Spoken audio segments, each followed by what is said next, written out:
You are listening to the Firecracker Podcast with Tony Rico. How about the catcher for Nolan Ryan's no-hitter against Kansas City? I wish I Anybody? No idea. You ended up becoming a major league manager. Blue Jays? Jeff Torborg. Oh, okay, yeah. The reason that stands out to me is because they would show, Dick Enberg used to do the commentary. Mm-hmm. Was it him and Don Drysdale? Yeah. Mm-hmm. And they would take camera shots and show Torborg taking his hand out of his glove and he'd rub it in the dirt in between pitches because no one was throwing so hard. So that had to have been when Kansas City was either 72 or 73. I'm going to say 72. Okay. I'm thinking. Because that was right next door. Because that was to a the televised Angel game that I watched. I watched all of Okay. that, and that was pretty big. I was one. Huh? You were one. You were one. Chiefs. You don't remember that? I remember it. I I just wanted you here, so I'm not the youngest one I here. was So in my you're diapers. the puppy. Yeah. Well, you heard Bob Gibson say there that you're 32, you're at the top of your game in prime, so you're past your prime. Look who you're hanging out with right now. So you got your natural hair color, maybe, unless you So dyed it. Scherzer's what, 34? I don't know. I think he is. Yeah. He's pretty dominant for Yeah. 34. So let's talk a little bit about the hardest throwers in softball. We touched on a little bit last time that you were here, but so who comes to your mind right away? Hardest pitch you ever faced? Oh, this is unfair because I Googled this a while ago. The fastest pitch ever thrown was by Monica Abbott a year ago, 77. No kidding. But I think what's her Granger name? hit 75. Yeah, Granger was And probably the fastest ever pretty faced. consistently hit 75. Yeah. She could flat out throw. She threw rise ball, and when you can throw a rise ball 75, that's a hell of a trick. Well, and watching the show, there's that intimidation factor, that presence that don't really see a lot of it in today's softball game where they're out there with a presence and I'm going to do to you. But did Granger have a little of that, little edge to her? Oh yeah, she was intimidating because she was 6 feet tall probably, and Did she scare your hitters? Well, Yeah. because she didn't know where it was going half the time. Yeah. Either. But did you ever read about or hear about some of her workouts and her dad? What do you know? Her dad, I guess, worked till late, and so he'd wake her up in the middle of the night, like midnight. He had backyard was lighted up, and he'd have her throw at night, all hours of the game, all hours of the day. Little obsessive, maybe. just a little. and with 40 feet. And I think she Well, it was was 40 feet. Yeah. she was like 14 when she started pitching with Phil, and Yeah, she was playing 18 under with one of the top teams in the country. So she came up and At the age of 14. Yeah. came up with and finished with the Raiders. Actually, I think she might have been 13 when Wow. she first got there. She was very young. Yeah. yeah, they were the top team back then, Yeah. and then the Panthers came in and Gary's team. So was that the peak of the Raiders when Granger was pitching for him? It's hard to see. He No, won his that- first championship in '75. He so. had a lot of good pitchers, though. Yeah. Who else do you What was remember? the crazy one that had the goddamn... Oh, yeah, crazy bitch. The one from Wild language. No, don't. what is her name? She had a sister Tracy, and Yeah, she had a sister, yeah. they both played for UCLA, and I actually did some. I saw her out in Georgia Yeah. a few years ago when we were out in Georgia. I saw her. Who are you talking about? I'm trying to think of her name. Tracy and her sister. So about what year are we talking? They were in the middle '80s, I would guess, Okay. middle to late '80s.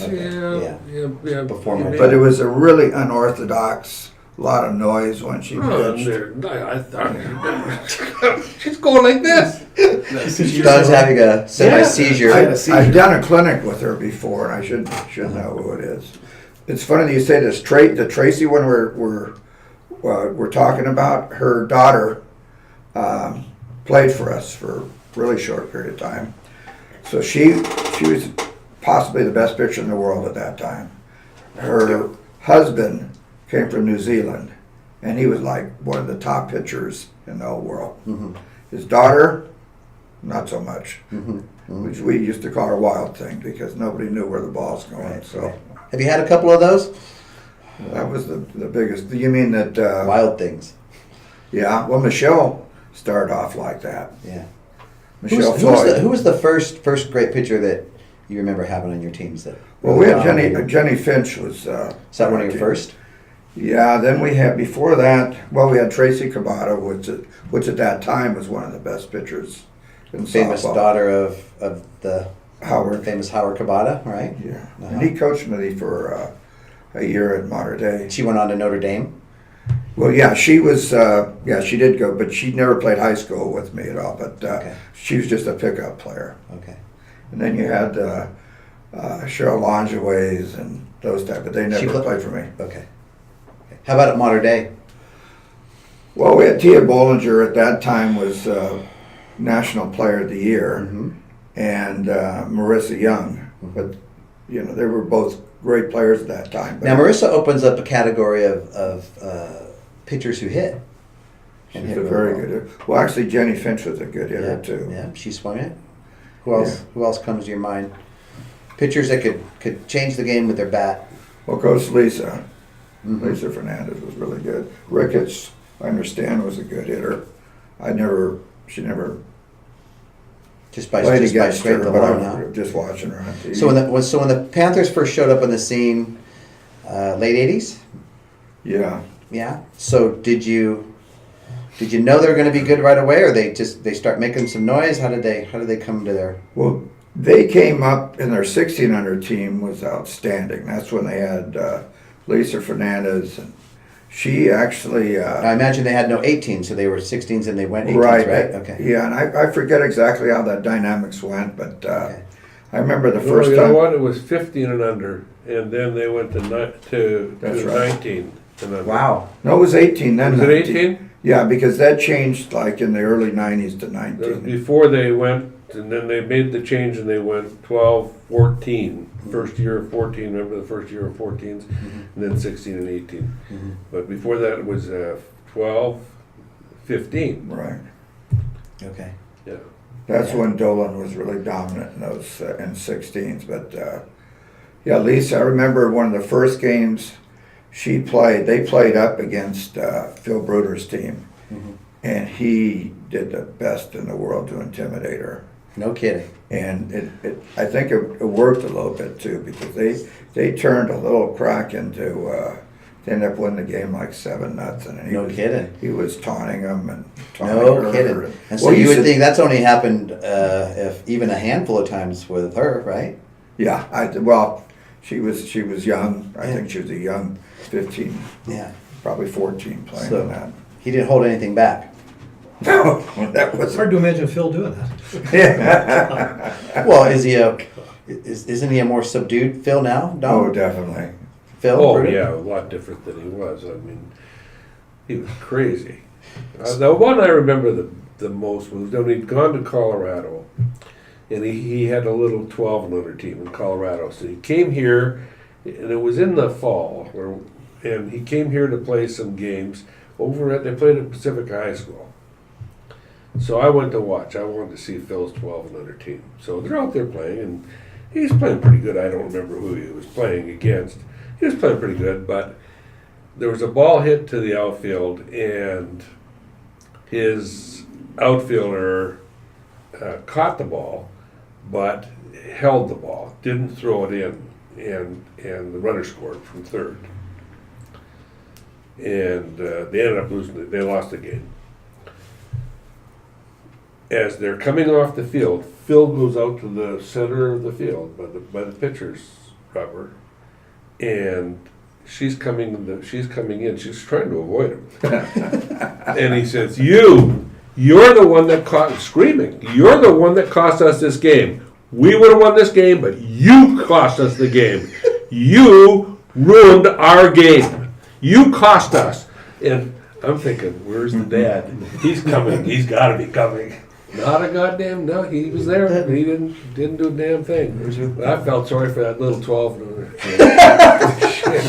that little 12 and under We're in kid. Colorado, and Wendy was still playing, so 10 years ago, and we're sitting there watching Phil, and kid's up to bat. He's from the third base box and he yells out so everybody hears it. He goes, I just talked to the tournament director. If you don't get a hit, we can't come back next year. The kid's in the box. My God, dang. He was one of the ones that, the first ones I saw that would had a kid bunt, and then she couldn't do it on the first pitch. He'd yank her out of the game. Next kid, he'd give another try to bunt. She didn't do it, yanked her out of the game. So the kid comes up with 2 strikes and he makes her bunt. And he makes her butt with 2. That, or he tells the kid with 2 strikes and she's swinging away, you got to be aggressive and you got to do this. So what the pitcher throws her a changeup and she misses it like by 8 feet. Just a little bit of. Well, I'm thinking you go through your dugout pretty fast. Unless he knows, look, I got about one of these a game I can go through to run through 3 kids in one at bat because you're going to clean house pretty quick there. I played him like 4 years ago, and there was an at bat, like you said, he pulled her out, but he not only did he take her out in the middle of the bat, he just did them by numbers. So he said, number 7, get out. I want number 42, you're up. He didn't know a name, he just said a number. By this point in his career, or maybe he was always like that if he always called him. A big part of her back in the day that was different recently was Raylene was part of that show. She was a former player. And the mother-in-law, Sylvia, what's her name? Colleen. Colleen, that's right. Friggin' the witch from the north. I tell you what, that was an ugly woman. That was a bad person. I mean, geez whiz. She was crazy.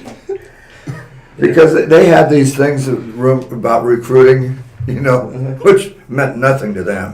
Nothing. I told you, the World Game thing he used, even though it wasn't true, he still used it. And as far as recruiting, he got in trouble for a recruiting violation.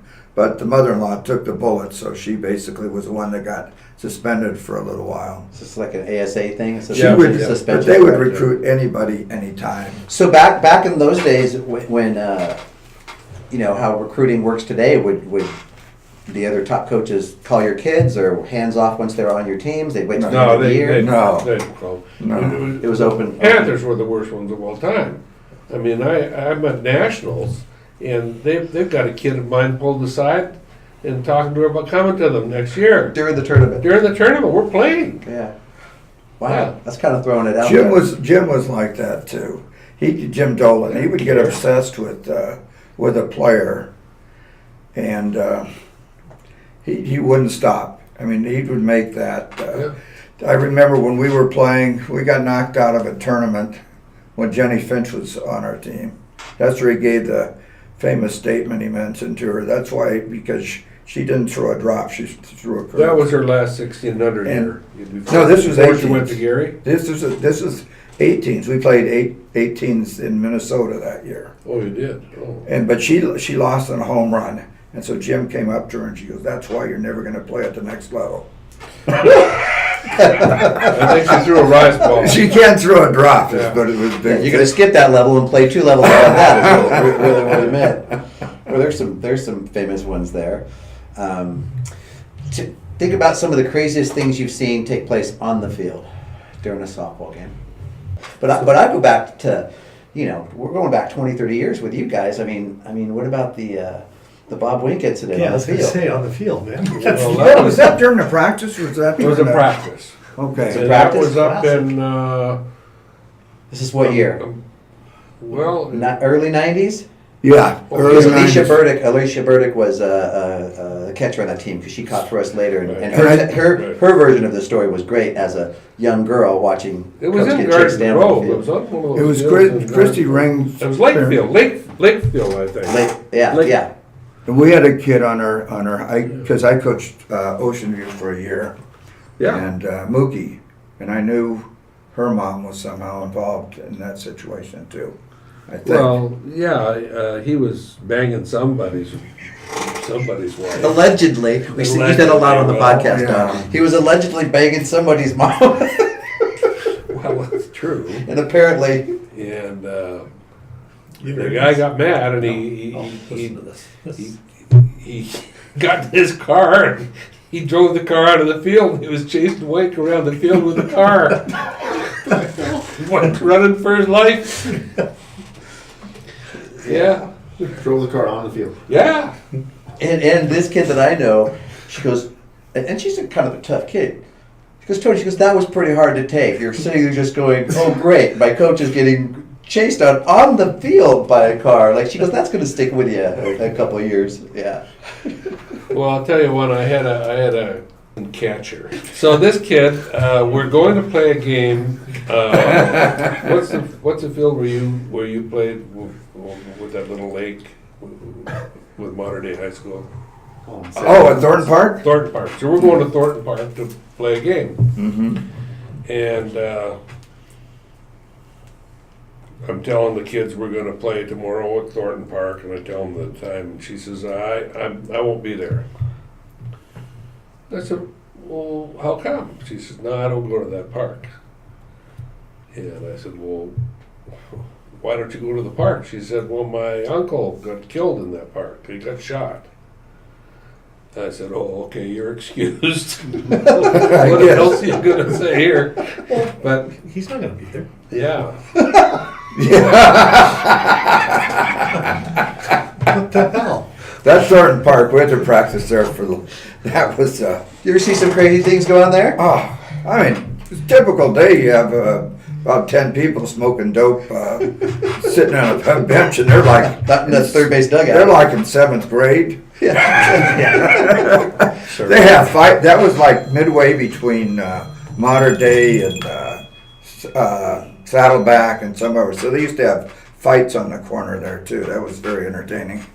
And just last year, I don't know if I should say this on the air or not, but they had an incident, from what I understand. There were this guy and this girl were going at it in the girls' restroom over there, and one of the players comes out and says something. So Jim Bollinger came out with a bat, chasing the guy out of the thing, running after him.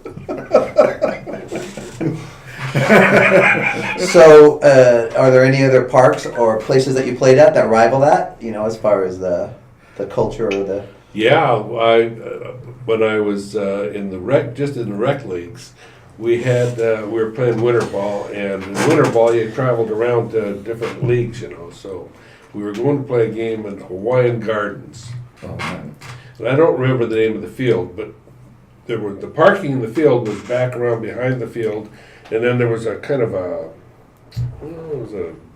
little moat type thing. It was water, and there was a little bridge over it. So you park back there, kind of out of the way. And I had this little team of 12 and under kids.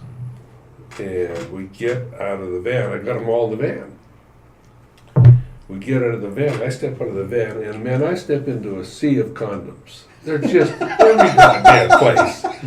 And I'm thinking, oh dear. Oh dear. What do I do now? And I just thought, well, I guess I just let the ball out. And they all got out and they walked across the condos. No, nobody said anything. You could start making balloon And animals that's or just something. kind of, I guess that was least the the place was safe. makeout place. Yeah, hey, well, they were conscientious at least Exactly, there. exactly. So give them something for that. How about, remember Lorenzo Park in Las Vegas?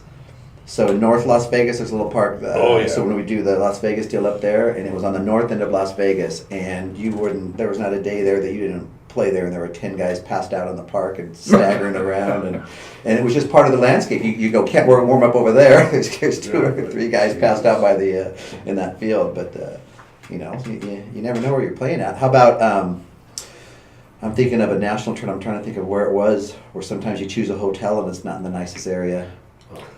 Chattanooga. Yeah. Yeah. You could be in a bad area in Chattanooga. We had a situation there. We were staying at the Chattanooga Choo Choo. So you know the old train, the Chattanooga Choo Choo. Well, it's there, and the sleeping cars are part of the hotel. Yeah, so you can rent those and then sleep in those things. But anyway, so it's a Holiday Inn now, is what it is. And I had a kid that was a little bit of a handful, and she had gone out, unknown to me, her dad was there too, and then she'd gone out and she was out in the hall. And the next thing I know, I got a cop knocking on my door. I answered the door and there's a cop there, and I said, "Hey, what's going on?" He said, "Well, you got a player out here," and he said, "She's a white girl." I said, "Yeah." He said, "Well, this is not very smart." He said, "I'm just going to tell you something. This whole city is a tinderbox ready to go up. Ooh. And you want to have that girl in her room." I went out and got the dad and got the kid in the room, but this is... Interesting, yeah. Gotta know. And, Gotta know Chattanooga. Chattanooga was an interesting city because it had been where material was made, so shirts and all of that kind of stuff. And when all of that left the United States, they could no longer do it at the cost it could be done overseas. Right. That Chattanooga affected them. really was closed down. Everything was closed down, and ones, of course, that lost their jobs. Most of the ones that lost their jobs were the black people, and so they had a situation there where it was really bad, Getting desperate. really desperate. And when people get desperate, well, you know what happens. Yeah. I remember we played in that Hall of Fame tournament. We did it a few times. And we were in a real bad section of town. I used to do curfew at night, so I'd knock on the door and I just wanted to make sure that everybody's there. And so I, evidently, at the same time that I announced curfew, some, lack of a better word, bum knocks on one of the girls' doors and she opens it up and there he is. And I guess she had to, shut the door real quick and call the management. But Yeah. Yeah. You never did. Always got to keep your eyes open. yeah. You know? Not so much in the terms of being unsafe, but I don't know why I'm thinking of this trip that we took to Nationals in Oklahoma, and we arrived on a Sunday, and you can't find booze on a Sunday in Oklahoma. And I was with this gentleman here, and so we get in the car and Very bad situation. everyone, he wasn't happy that we flew in on a Sunday because there was nothing available. So we get in and Don says, "Let's go. We're going to find some booze." And of course, I know everything. So I'm like, "Don, there's no booze. It's a dry Sunday. We're just a dry counter. We're not doing anything." He goes, "I'm telling you, we're going to find some booze." It didn't take him 10 or 15 minutes, brick building here, alley here, turn around. And now I'm starting to, the reason I thought about the unsafe is I'm starting to wonder where he's taking me to be able to find, and we make a turn. And it was a store, right? It was a store, yeah. It was a store, and it was open. And there was booze. And they had booze. And he's like those, they use those sticks to find oil or water. So Don just followed his nose, and he found that. And I just thought that was pretty interesting. That How about that hotel in Oklahoma City? that. So the year we won in We 2007, won the next. we stayed in Hawthorne Suites. Steve had gone early, and that's a great place. How do you Well, even he'd how do you gone even 6 describe it? months early, one of our parents, Yeah, Steve. and I said, "Check out this hotel because it's a pretty good deal." And so he came back and he said, "Yeah, the place is good. They got a nice bar and all that kind of stuff." And, that sounds good to me. Fireplace Right there. there. You have to say the right word. Where did he come from? This is a man of very low They had standards. one room set up as their viewing room, and everything else was. But the problem was then that they had sold the hotel to a major hotel chain, I think Hyatt. And so they just So their let everything go. love was waning. Because Hyatt was going to come in and just, I don't know what they were going to do to the place, raise it probably and start over again. So they just let everything go. And That when they we got did. there, it was gone. Yeah. He was- it was- I remember we're checking in, and Langenfeld comes back to the counter, and she goes, "Hello," and the guy goes, "I'll be with you." And she goes, "No, you've already been with me. I have a problem." And he goes, "What's the problem?" He goes, "There's somebody in my room." He goes, "What do you mean?" She goes, "All their luggage, everything. It's like the bed. It's like they're living there." I was like, "Holy crap!" We moved, I think, to 3 rooms. Well, remember Coach Norm had went to his room, left, and come back, and he assumed some of the staff had decided to smoke a little something Oh. in there while he was gone, so he had to get out of his Arsenio had room. to So go. on the average, what were the bills reduced to? I mean, they were Oh. if they were $900 bills. I got 60% off everybody's bill. It was one of those Yeah, let's check situations. out. They were given 60 cents, and they weren't arguing at the desk. If someone just No. said this, that, I had no hit. One of them, they just you want to see the markdown. It was like liquidation. That was probably the cheapest tournament Wow. we ever got out. But Somebody went to Walmart to get fly strips. Remember, he had so many flies in the window of the room. I mean, they were just like a dead body. I mean, it was. Well, do you remember the night we were were in we were lucky. Air bar? conditioners didn't work in Oklahoma in July. No. So we're in the bar this one night, and the young guy, he was a nice guy. It was kind of he was the He guy- ran the front desk, he ran then the he would front come and run desk. the bar. And and then so he's got his girlfriend there with him. And she's behind the counter. We gave him a couple of beers. Next thing I know, he's gone with his girlfriend, and They go and get a room. they went and got a room. This was the kid that was working there. When his girlfriend got there, she walked in, kind of said hi to us, and then just walked behind the counter herself and just grabbed a beer like it was her living room or something. And she Exactly. was the girlfriend of the guy running, and he came down That's and funny. told us to help ourselves. And it was a seedy red. Right, it had like red walls. It just looked like a burlesque or a strip club or something. It was Oh, really it was bad. Half the outlets did. That's the worst place we ever stayed. Oh, God. worst place we ever stayed and some of the best we ever played. So Oh, it's, yeah, it's we a- played good. That's what Seattle was like for us too. This is the group when we had Mark Campbell's, a lot of his players, and he actually came to nationals with us. No, he didn't. His wife did. That was what was funny. But same type of thing. I kind of was in a hurry, so I went and tried to cut in front of a few people and get a room. And so they gave me this room. Same thing. Somebody was staying there. Same exact thing. And dive too. So I come back. Everybody thought that thing was the funniest thing in the world. Here I was cutting in front of people. I go out and get that. and that room's taken. What year was that, Seattle? That was 2006. How'd you like I nationals? loved And yeah, I loved it. seems like all the great nationals, weather. any nationals from the Northwest have been. Yeah, The thing favorable that and surprised me though was the amount of traffic in Seattle compared to that's the worst driving city next to Vancouver, BC. really. Oh yeah, definitely. But In the United States, worst. Yeah. that was just it was a really good tournament for us in general. So What was the hottest, most uncomfortable day on the field you ever remember? It's probably a national somewhere.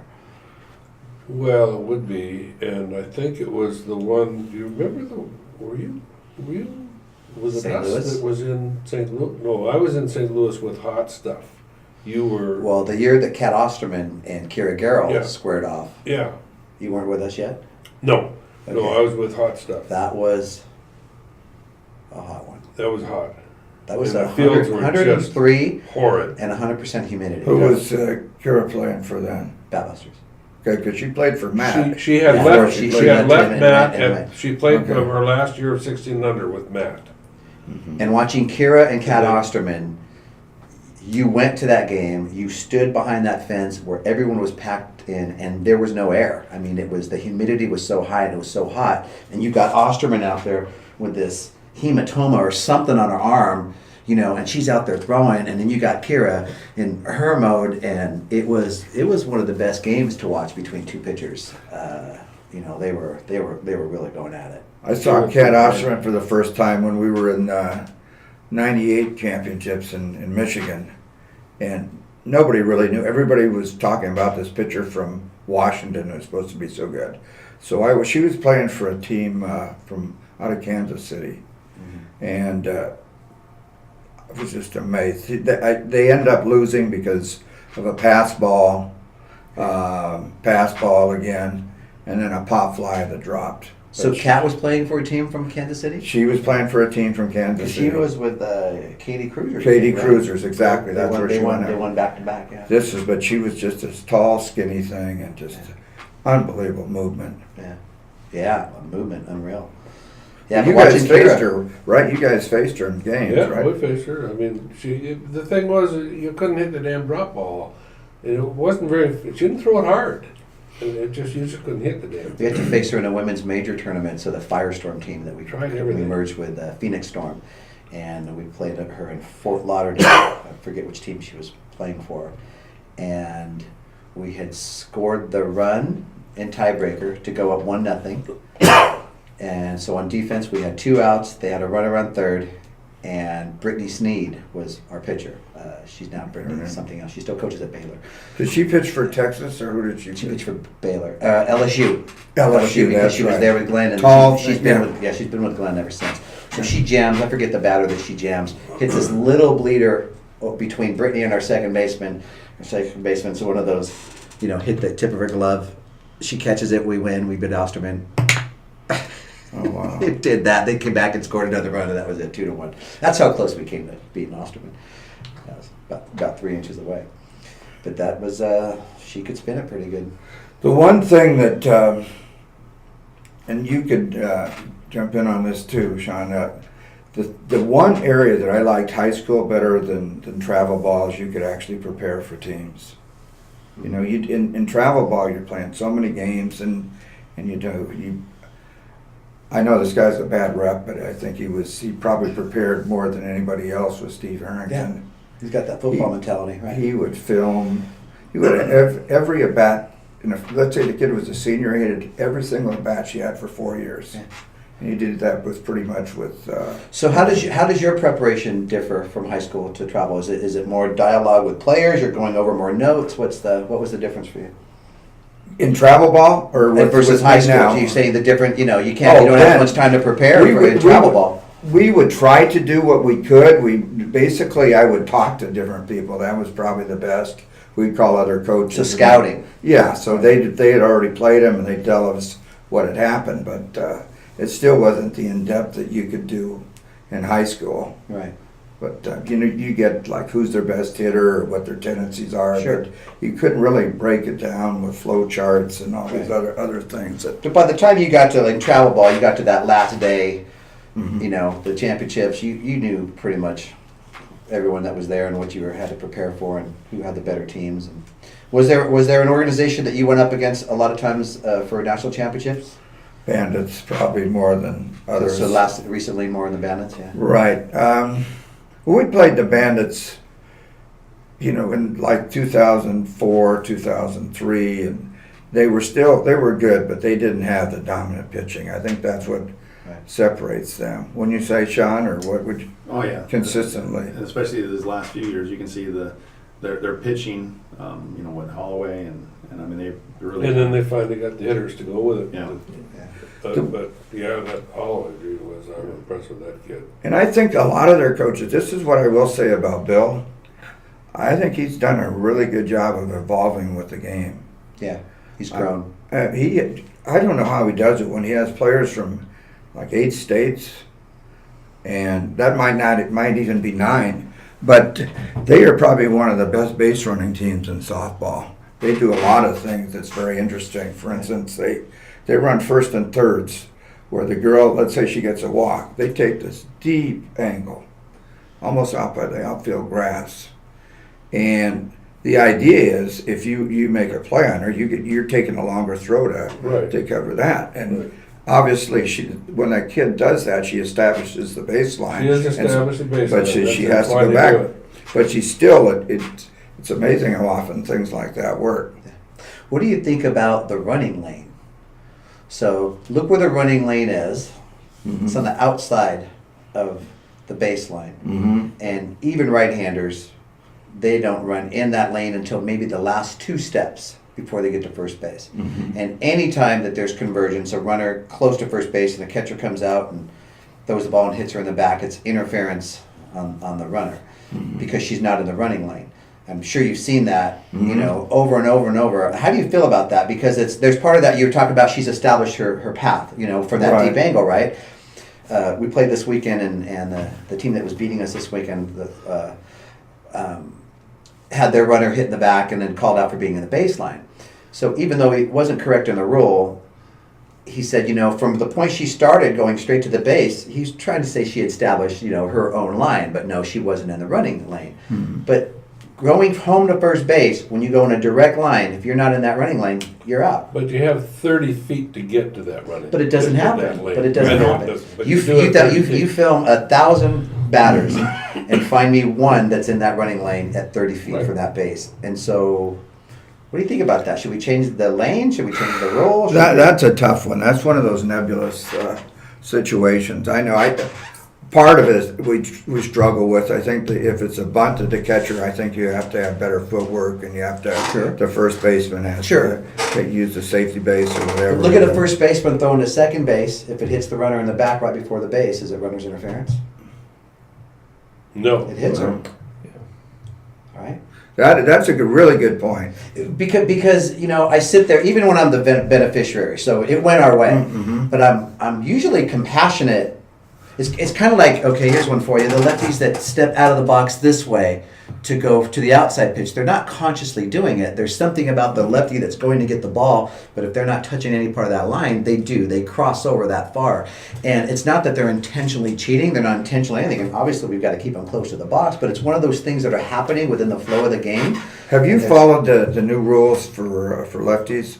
Now, is that going to be in our game, or is that just for colleges? Well, right now? we pride ourselves on being prepared for anything at our game, knowing that it could trickle down to us or not. Which for us, because we do a lot of that forward motion, get in that front line, get out of the box as much Right. as you can. Yeah, same with We that. just move those kids back. We just move them back a little bit so that they're completely within the lines. So the point he's making is the rule now in college. The lefties have to be completely within the lines, unless they. So what was the year when they were calling the illegal pitches and they were calling, it was 20 of them a game and they were changing the integrity of the game, right? And so how do you feel about this, Doug? I think that if they start calling every batter in the college game, so they're going to reteach every college What lefty. happens when you? Let me ask you a question, you guys. Let's say you have a kid that's really short. Let's say 5'1", and you throw in her screwballs right in the pitcher, or not screwballs. You're throwing her, screwballs, and with a lot of movement. How is that kid supposed to be able to get to the outside pitch if she can't have at least some part of that cross foot over that line at all? at all? How do you deal with that? And how is this not going to lead to putting the umpires in a position where if they've got to call it every time it happens? Doug, how many times in a game is it going to happen, do you think, in a college game where a lefty comes over the line, which was legal before? I mean, you're looking at potentially how many times a game? A lot. And you got the home plate other whose main requirement, I would think, would be Call balls and strikes. Right. And you're trying to get them to make a judgment call whether this kid had her It's going to be interesting. left toe over the line. I think what's going to happen is they're going to call it a few times. If they do what they did with the illegal pitches, they're going to be calling it too many times, which then it's going to come back to them. They're going to have to regroup, but now you have to still call it, but there's no way you can call it every time. I get what they're trying to do, but boy, oh boy, this is going to be a tough one to pull off. It's going to be a really tough one to pull off. It's going to be interesting. That means Amanda's going to get called out a few more times. It's her and every lefty. I mean, which lefties really, especially on the outside pitch? Yeah. Especially Well, on the the outside big pitch. tall- You can go straight forward, but for that front edge screwball that's now you look at like what a Campbell gets and some of these with Rob when he establishes those outside corners. So now they're in that river. Now they're a ball and a half off the plate a little bit. And so you've got to get your nose. You've got to get some plate coverage. I mean, really, your bat has to get not only to the outside corner of the plate, it needs to get another 6 to 10 inches across where to put it. And how is that going to happen? Yeah, that's what I'm struggling with right now, trying to, because we're having coached some umpires. They haven't done our games, but they've done other games of some of the students I work with, and this kid is like this tall, and you're trying to, what do you tell him? Yeah. That's so. I was going to ask Sean a question, if you don't mind, about preparing. You do a really good job of calling pitches. Now, and I know you have a great memory as far as that. How do you prepare? Let's say you're playing a big game. What will you do? Hold on, I'm gonna let that compliment sink in for him a second because I'm sure that he's containing himself right now, but he just got a compliment from you. Doug Meyers. He's No. So you need a second. I need a you couple. tissue. I need a couple. What was the question? What is the mindset or the prepared for? Like you're playing against Thunderbolts or Okay, yeah, it's a team not from our area, but it's a good team, And will you try to ask for information, or how would you go about Yeah, that? you know, when you were talking about the high school side, there's definitely, I remember when we played, we had saw the brackets. Mike and I coached with Mike Smith at Chino High, so we knew we were probably going to face Chino Hills, and that's when Parks was there. So we made sure to get, you know, as much information to help us. So the high school side is definitely an advantage because you can look at CIF and you can kind of guess. I mean, Los Alamitos, Rob's at, you know, he's got people at every game. If it's a plan out, you know, prepare. Travel's a lot harder because you don't know these people as well, even if they're good teams. But you do reach out to those that you're, you know, like for me it would be like a Mike Smith, you know, if he's played them, or you know when he was coaching a 16U team, you know, different people that are kind of your allies, associates, friends within it, to get as much information as you can to know who to pitch to, who not to pitch to. You know, who might be able to get to certain kind of pitches, you know, who you can get with the off speeds, whatever that might be, to help you. Because you're going to identify, and for me, it's using that information. I would even like go through, you know, the PGF keeps those stats. So, and I had screenshot on my phone the box score of every game. So that way I would know, like if this, even if it was a 7-hitter had 2 hits and they were both doubles, you know, because I'm not going to be able, they might have played at the same time we did. So that way I'd have the information of like, okay, this kid, or if somebody stole bases. So trying to get whatever I could, if I couldn't get it from someone else, I would try to take advantage. Now the bad thing with that is if the scorekeeper from PGF didn't change the, you know, if someone was a courtesy runner and they got that kid as the resultant hitter. But you take that into consideration. But you take that into consideration. So any little thing you could get, so you would know, is what I'm, you know, trying. Especially when you're playing like a Bandits or a Thunderbolts, you don't know them. You know, playing you over the years, we would know. Okay, these are the kids. Now, the second time through when these kids are up, would you continue the same way you pitched the first time, or would you try to keep them off balance a little bit more, thinking they're going to make adjustments? Or Depending, for me, it is kind of depending upon what I saw from their first at bat. So if it looked like they were overmatched with something, then I might continue with it. If it looked like there was a chance for them to, if maybe, I don't want to say we got lucky, but it was a more or less, you could tell that their preparation or their swing was close enough to where it could be modified with an adjustment, then we'd probably go a little bit different direction. who was your favorite pitcher that you had, that you called a game for? And that you, Devin Magnette, who's now at Long Beach State. how about your favorite pitcher? Oh gosh. I've got one. Who? Megan. Yeah. Langenfeld, because it was against the odds, against the grain, and it came down to precision. You know, one of the things I was going to mention, and I think if you look at our history too, it's never one type of pitcher. Or when you watch Sean coach, and this is something I've watched over the years with him, he adapts to each pitcher's style very well. So, you know, I see pitchers, what they should be doing, they're doing in his hands. And I think that's tricky for coaches, because some coaches are successful based on certain philosophies, they have a certain style. But I think that's something that surprised me with Sean, is that when I go out and I watch a kid, she ultimately is doing what she's supposed to do. So if she is an off speed, doesn't throw really hard, a lot of down stuff, he's not trying to mix up doing a bunch of things that she's getting exposed on. And by the end of the year, you know, you see that he's a pretty good decision maker. It's deceiving with him because he doesn't present himself really out there really loud, but I've watched that, and that's been fun to watch. I think that's a trick, you know, to allow each kid to do what it is that is special to them, and help a lot of them even find out what is special, because so many of them don't know. You know, they come in with just this traditional mindset, but they're really not out there, you know, watching some of this documentary. What makes each one of these pitchers special, you know? But before you had got here, it was really the intimidation factor, or listening to Goose Gossage, and he'd talk about, you know, he said earlier, he goes, I look at the batter and think, I don't want to be that guy. You know, I mean, he just had this about him. So, you know, I think that's always interesting to kind of watch how certain coaches prepare. We do that as a team. We look at the other dugout, and are they using clipboards?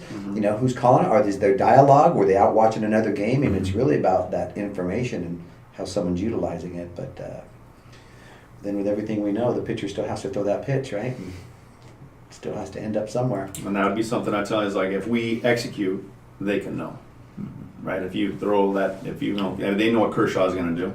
But if you do it to a level and you execute it to a level, then you can still have success. You knew what Megan was going to do. Right. She was going to throw 90% screwballs. Period. Maybe 80 at the lowest. Yeah. And when you adjust it to that, Yeah, then she'd throw that pitch outside, or she threw that she change backdoored or she, right? Yeah, but mostly, I mean, you're going to get screwballs, and that one kid got 24 in a row. 24 screwballs in a row, fell down the left Falling field line. off. One batter. And then One batter? One batter. Yes, and then 24 and 1 at And bat. that- the out pitch of the at bat hits the knob of her bat and goes back to Megan. So she brought it even farther up because she didn't throw super hard. So, again, you watch this documentary and they talk about, look, 94 mile an hour, you're getting your bat hit right there. 100 mile an hour, when your bat's right there, that ball's already right here. So Megan wasn't throwing the ball past batters. So you could throw it in on them and they would pull it. We just call it 1 ball, 2 ball, 3 balls, 4. You put the second ball here, they pull that one foul. You put the third ball here coming right at them. Boom, they pull that one foul. So once they clear all the way over here, we Kinda throw like that one pitch outside. That 25th pitch there came at her, hit the knob of her bat, and went back to Megan for the out. That was Kind of like the unbelievable. Mariano Rivera thing about throwing basically one pitch, but throwing it different places. Yeah, that cutter that he He had. was so effective that Well, nobody could Jansen adjust. has a cutter that He does. that when that thing's on, That's what he does. and that high fastball that he has, that Somebody your better, boy Darvish threw pretty good last night. I was a little surprised, but then I'm thinking it's San Diego. Let's see what he does against Arizona. He did have some bite on that slider last night, though. And they're double and triple A guys for playing too. From San Diego. That's all they he's have. tough against them. Yeah, that's all I I have. saw he gave up 2 hits and 9 strikeouts. That's pretty good. Not too shabby.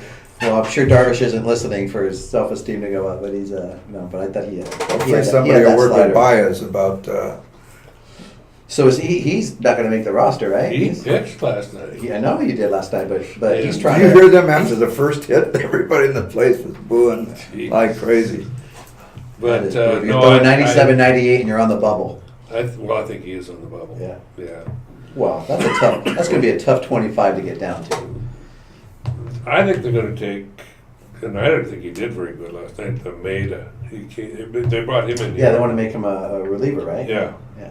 But he really didn't pitch too bad. There was 2, what I thought, they had a new guy at first base, and Yeah. they had Barnes at second, and Yeah. they both made an error. Yeah.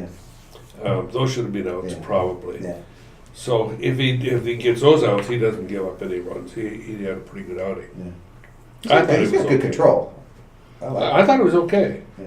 He was throwing 93. They were looking at him, what, as a, Well, as actually, a it's middle 95. guy? As a 5 and 6 guy or something like that? Yeah, I hated those. He's up and down too. yeah. Well, he really is. Ryu was throwing better than he got I hurt thought last he was week. throwing really well. I thought that's a guy they were going to bring. But the Diamondbacks have got a lot of righties in their lineup. They got a lot of home run hitters. Yeah, JD. What they got. Martinez. God damn it. Yeah. Do you try to build a lineup compared to the type of pitcher you're going to face? I mean, will you use I always that look righty at- I always lefty look thing at at all? I always look at our offense is doing to that pitcher. So I know who we're going to have and how we're going to make their job as hard as possible, but our lineup is set as what we're going to do to you. So whatever might be ideal in our mind, if we don't have that personnel, we'll switch the personnel. We started using our power hitter as the number, as our leadoff batter, just to set kind of an emotional tone, and that really worked for quite a few years. And what we do is, and we've talked about creating the art of losing, losing a lot of games at the beginning of the year because we're not pulling kids out to save the game and to save our prosperity and spot at the top. And when it works out right, the lineup pretty much makes itself out by the end of the summer. I mean, you've seen enough of your kids and you know who's going to do what, and then you can spot and move certain. Do you see the number 2 hitter's role changing at all, or I think the number 2 hitter's role, for me, it's got to be someone that handles an expanded strike zone, because whenever that leadoff batter is on, you think of pitch callers, they're not throwing into the strike zone. They're prepared for bunt, they're prepared for steal, Right, they're prepared for good something. point. So to me, that 2 spot, you have to be careful of putting someone up that you just want up more times, because if they expand, it's like a power hitter 2 spot. If she expands her strike zone, she's gonna run into more outs. Nicole DeWitt, who plays at Florida, Right. her hitting in that 2 spot for Florida always made me nervous, because Nicole will expand her strike zone, and she had a lot of trouble with that 2 spot. She's a kid that wants to hit, and she really thrives on getting good pitches to hit when she's swinging away. So I think that's an interesting spot. I think you have to be versatile with that bat in that 2 spot. You've got to be able to do things. You got to square up when you need to, drop a bunt when you need to, poke and punch and do all those little things. And I like a 2-hitter that can handle the high ball. Because you get a lot of high pitches and you get a lot of curveballs outside because they're looking for the steal. So it's a different mentality. When you have those functioning lefties that are just so capable, I mean they really have multiple weapons. So they can get a lot done in the 2 spot too because they can kind of check the high ball and bunt the change and different things like that. So I think that's important. So last thing I'll throw at you guys, and we're going to wrap it up and go grab some lunch. So with all the things in the current events right now, we won't get so much into what's happening with the NFL, but I mentioned to Sean earlier, do you notice less players saying good game after a game? And more kids going through the line, giving you what I call an existent 5? But are they really saying to you, nice game? And think about how ultimately we'd like our players, because I can't sit there and say now, I guarantee that every one of our players walks by and says good game, but I just think about, our responsibilities to teach, right? And what is that? Hockey players seem to still kind of engage after the game and They do. and whatever happened, but how do you guys feel about that? You notice that at all, Doug, when you go through the line? Somewhat. I think one thing from our standpoint and I know a lot of teams don't do this and don't believe it, but we're one of those teams that says a prayer at the end of the day and stuff like that. Mm-hmm. So I think we really try to teach respect for the game and respect for who we're playing. Do you think you see it enough on the field? Not really. Yeah. I think a lot of the things that we do, play games that are irrelevant with no, a lot of that stuff that, and you're putting in player after player, so you don't see the intensity or the... And then all of a sudden, summertime qualifiers, championship bracket, and emotions are even higher because you're not subjected to that, When I broke into softball in the early 90s, it was all those, we could talk about what is better or not, but it was always an elimination tournament, and they used to get the T-shirts from every tournament because the T-shirts used to have the list of all the teams that were in the tournament, and I came up with like Amanda Freed, Natasha, like they all went at it. They were all pretty competitive. Remember when they had the pin trading in nationals? That was a big deal. You get some 12-year-old that would get 5 of your pins for one, or they'd work you like a car salesman. Oh, yeah. The little things like that seemed like they were more important. Now I think it's just finding a college, and then from there, just developing the game. Once we got into this college thing, it just became the obsession. It is an absolute obsession. And I don't blame people particularly because, it's a whole lot of money. We're talking about a ton of money. It was great for me. My kid went, I retired because I didn't have to pay for that college. Honest to goodness. I used to have Don come out and speak to our team every year, remember, about colleges and the process and all that. Certainly more business oriented now. Oh, right? yeah. And you just can't blame people for it, but I think that if they just took a look at themselves, really, and some of them, and saw how obsessive they really are. The thing I hate most now in today's game, I absolutely hate it, and I hear it all the time. You go to a tournament, and I'll hear some mother say, I don't even know why we're here. This is stupid. There's no college coaches here. We're wasting our time. That's the statement. And I hear it over and over again. And I feel like going up to them and smack them in the face. That saying, probably wouldn't be good. This is a great game. No, it wouldn't be. I know. The last firecracker coach to be kicked out of a game was not Rob Weil. Whoa. What happened? I don't remember this. Oh yeah, how did Diamond Valley? Didn't you get the boot, Donald? Yeah. Yeah, that's right. And I deserved it. Wait, was that last year? I worked hard for that. 2 years ago. I worked hard for that. I did. I couldn't get that doggone girl to throw me out. How about last year when he went, what did you say to the home plate umpire? That's enough. Or something. You went out, and it was the one young guy behind the plate, and the Don we had to put the in front of Don. The Don went onto the field and had to regulate him. Ed Travis told me about that one. Yeah, that was a moment. You don't always see those moments. Have you ever been kicked out of a game? Not once in 26 years. That's awesome. Wow. I've wanted to. I've thought about it. I thought about that first one will be a memorable one. But for me, it's like a alcoholic not drinking. So it's important to me to keep my nose clean. Have you done? Yeah. The last one was with 2003. They got. What could you possibly say to an umpire? Well, let me tell you what happened. It was our tournament we were having, or our tournament, and the guy that umpires that used to play for the Raiders. I just drew a blank. Clarence Davis. So he's doing the play. It's a real foggy day, and he's wearing sunglasses, which ticked me off. So this girl comes up to bat. She steps out of the box. She holds up her hand, and he calls a strike. And so I go, I said, she called a strike. And he said, I don't have to give her that. And I go, well, I saw, what did he say? He said, I don't have to give you that. And I said, well, that takes class, and you obviously don't have any. And that was it? Then let me Okay. And then he says, I thought you had more class than that. And I said, well, I don't. I don't have any class at all. And so he booted me out of the game. For that? And then he says, well, you got to get out of the park. And I said, well, I've got your money from the tournament, so you better find me if you're going to get paid. He said, well, don't leave the park then. Good for Clarence. But we kid about that.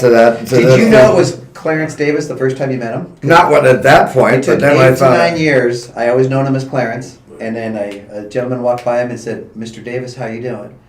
And I put two and two, and I looked at, I'd known him 8 years as Clarence. And I said, what's your last name? He goes, Davis.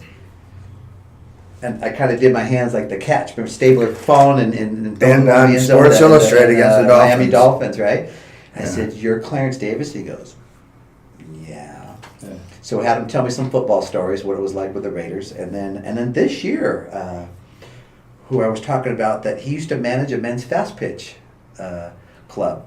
And Clarence had a reputation. He had to have his own security. So he had his own security because he used to start things. And so whatever would go on in men's fast pitching, he was the manager. And Clarence, I guess, had an edge to him because he would start a lot of stuff. Mm-hmm. And so who was telling us this year? And that he had his own bodyguard. He had security with him because he used to get in so many scuffles in the men's fast pitch. I did get TJ that. Yeah, we had that exactly. Yeah. So that's looking back over here. That's I didn't know that about Clarence, but I asked him. I said, tell me something, and not softball. And he said, playing with the Raiders, Tony. He goes, Sunday was the easy day. He goes, practicing with the Raiders was much harder than playing in the NFL on Sundays. He goes, that was a couple hours of plays. Mm-hmm. But he said, was it Madden that was their coach? He said he would let guys hurt you in practice. They were going after your job. They were going to put food on the table. So he said you had to. And he wasn't a big guy. And, He's not very big at all. No. But it did make sense to me that I never saw him really yell as an umpire. He seemed pretty tolerant to me at first, but then when a coach had crossed the line, he'd get that's enough. Mm-hmm. And that was kind of it. Like he'd regulate that game pretty good. Realizing what the guy had went through later, kind of makes sense. All right. Any closing advice you'd have for all of the young coaches that we have listening to these wonderful podcasts, Doug? Because I will tell you, barring or not having the what I wanted to be a traditional phone call from Rob Weil, we got a really good response from a lot of the adult coaches and people that listen to this and hear about the history and things like that. But any advice for our young guys out there, 3-5 years in a game, and we know what they're in for and they don't? What would you like from? I think you have to understand what you're here for. And you're here to develop young ladies, not just for college, but you have a bigger impact than you think you do. And I think the biggest thing that you can initiate with parents, because after coaching high school, and you have to be super careful when talking. I think communication is so important with the kids. We used to have an open door with the players, not the parents. As far as kids coming up and asking me questions about anything, okay, playing time, whatever. But then they understood after they communicate, and then it was over. We wouldn't. That was it. That was their chance to tell me. And so once you set the rules and that it was pretty much So understood. those rules are important to your program because people I know where think they so. are. Don has a rule 24 hours. What was 24-hour rule. Be consistent on the things that you do. You can't play, and you're going to teach. You don't want to treat players differently. Sometimes you have to have a little bit more difficult time doing something. You try to understand them, but you have to be consistent how you enforce things. So I always say that when you want to model success and there's somebody that has something that you don't, and you're a player and there's people in this room that have things that a lot of coaches don't, and a lot of these coaches that want our success, they want the recipe. Mm-hmm. But then when you hear your words, everybody says, yeah, I know that, be consistent. Yeah, but really they don't. They miss this gold nugget, simple advice that if you just follow these principles, because everybody has a reason for their success, right? But I still, yet to this day, it's never rocket science. Never quit growing as a coach. I think the people that are successful are the people that continually reinvent themselves. Like I watch a guy like Sean coach, and I've told him that before too, not Yeah. But you've got to see him because you've competed at that I level, was- so I you've got to more just- so than our just- own coaches, right? Generally, you can tell something about a coach when you talk to his former players, and they all say great things about him, or say something, that you really understand, and you could just see that in the players that play for different coaches, and I think that's what we're in this game for. I think that's great. Well, we're going to stop you there because Brashear can't take any more compliments, so it's. I'm not gonna get out of the room. He already feels pretty good about himself. So, well, guys, thanks. Well, thanks for the roundtable. We opened the vault again, and I think we can keep this one PG. We don't have to go PG-13. I'm always ready for an R. You never know what to I have to put a rating out there, but I don't know why our guest star Rob didn't call. He wanted He sent me a text. to add a little spice. Please don't read it. I won't. What did he say about that after last week? He wanted to take it out. Well, because that part of his heart, like he doesn't want people, and I get right. that. We know that about Rob, but I think everyone here, and even there's an attorney here. My disclaimers are out, 2 or 3. You hear it on the recording. I'm screaming out to him that so I felt like he prided himself on saying that, and now he realizes I probably want to project something different. I was hoping he was going to be here today to add to this wonderful conversation. We'll get him in here again, and he's fine because honestly, I will tell you the honest truth. Is that the feedback that I've got is people have really enjoyed this conversation. So we hear a lot of softball, we hear a lot of recruiting, hear a lot of people out there teaching, but where are you hearing history and experience and just an honest opinion, honest discussion? Because that's really what these are. And in the podcast world, as I explain to people, there are no censors, and so we censor ourselves. But when you listen to you'll hear actors. You're going to hear those personalities of people. So listen, softball coaches, we've got all kinds of us, so there's all different things. So anyway, I think it's been really good. That's why I want to continue to do this. Guys, don't mind. We'll do it every couple of weeks. We'll sit around. There's plenty to talk about. So appreciate your time. But meantime, I think let's go grab some good food.